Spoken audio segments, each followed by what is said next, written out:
मैं हमेशा सबकी मदद करता हूँ, या ये कहूँ कि लोग हमेशा मेरा फायदा उठाते हैं। पहली बात तो आप अहंकार के बैठे हो कि मैं सबकी मदद करता हूँ। तुम में है क्या जो तुम मदद कर सकते हो? क्या है तुम में मदद कर सकते हो? न तुम्हारे में बुद्धि है, न बल है, न इतने बड़े धनी हो, कुबेर का खजाना तो है नहीं, और बुद्धिमान ब्रह्मा वाली बुद्धि तो है नहीं। तो आप क्या मदद कर सकते हो किसी की? क्या मदद कर सकते हो? व्यर्थ का अभिमान क्यों रखते हो?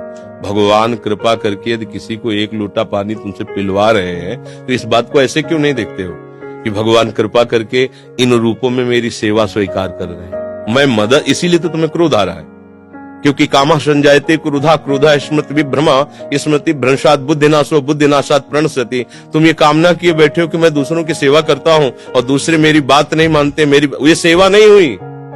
तुम उनसे सम्मान चाहते हो। हमने तुमको पानी पिलाया, तुम्हें प्रणाम करो, हमारी बात मानो, हमारे अनुकूल चलो। इसे सेवा थोड़ी कहते हैं। सेवा कहते हैं नेकी कर दरिया में डाल। सेवा कर दी, अब तुम गाली भी दोगे तो हमें स्वीकार है। तुमने जल पी लिया, आनंद से तुम मस्त रहो, हमें गाली दोगे कोई परेशानी नहीं। इसे कहते हैं सेवा। सेवा करके सामने वाले को झुकाने की बात आना, उसे सेवा नहीं कहते। पहली बात, गलत हो आप, तभी आपके अंदर क्रोध आता है। यदि आप गलत नहीं होगे तो आपके अंदर क्रोध नहीं आएगा। कामा संजायते क्रोधा, कामना है तभी क्रोध का प्रादुर्भाव होता है। क्या कामना है? कि हमने तुम्हारा सहयोग किया, हमने तुम्हारा हित किया और तुम हमारा बुरा करते हो तो क्रोध आ जाएगा। अगर तुम हित कर रहे हो तो तुम्हारा बुरा कौन कर सकता है त्रिभुवन में?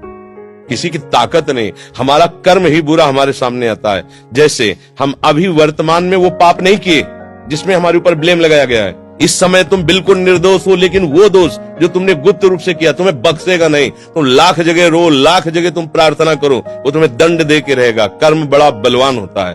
तो पहली बात तो ये छोड़ो कि आप किसी का हित करते हो। बात ये सोचो कि भगवान कृपा करके हमसे हित करा रहे हैं, और किसका? वही इन रूपों में आ रहे हैं। आप उनको मनुष्य समझकर, अपने को बड़ा समझकर, फिर दोष हो जाएगा। शास्त्र की बात मानो।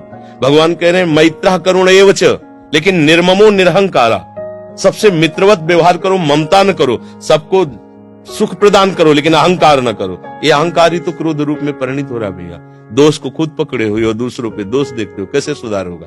बात सुनो, यहाँ मुंह छुपरी बात नहीं होगी।